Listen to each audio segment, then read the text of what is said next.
দেলোয়ার হোসেন সাঈদী রাহিমাহুল্লাহর একটা চমৎকার উদাহরণ আছে যে যারা শুধু এই কথা বলে যে হুজুর আপনারা এক হয়ে যান তাহলে সব ঠিক হয়ে যাবে, এই কথাটা শুধুমাত্র তার আহ্বান, এটা একটা চক্রান্ত কোনো একটা গোষ্ঠীর। সেই চক্রান্তটা হচ্ছে ওই যে বলে, ওই হুজুর বলতেন আর কি, যে 5টা মানে ইলিশ মাছের দোকান দেখে তো আপনি মন খারাপ করার কথা না,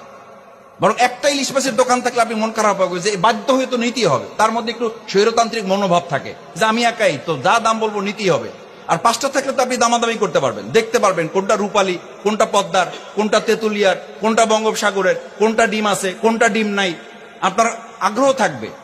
এখন আপনি 5টা দোকান থেকে যদি কোনো ইলিশ মাছ না নিয়ে বললেন যে ভাই দোকান 5টা মিলে একটা হন, না হলে আমি 2 কেজি খেসারির ডাল নিয়ে চলে গেলাম। এই কপাল পোড়া বদনসিব গুলো হচ্ছে তারা যারা প্রকৃতপক্ষে ইসলাম ক্ষমতায় আসছে তার হাতটা কাটা যাবে এই ভয় সে ইসলামকে ক্ষমতায় নিয়ে আসতে চায় না, সেটার অংশ হিসাবে। এই রাষ্ট্র তারা চায় না যারা ধর্ষণ করবে, ধর্ষণ করলে তার মাথা পাথর দিয়ে চূর্ণ বিচূর্ণ করা হবে, এই ভয় যারা চায় তারাই শরিয়া রাষ্ট্র কায়েম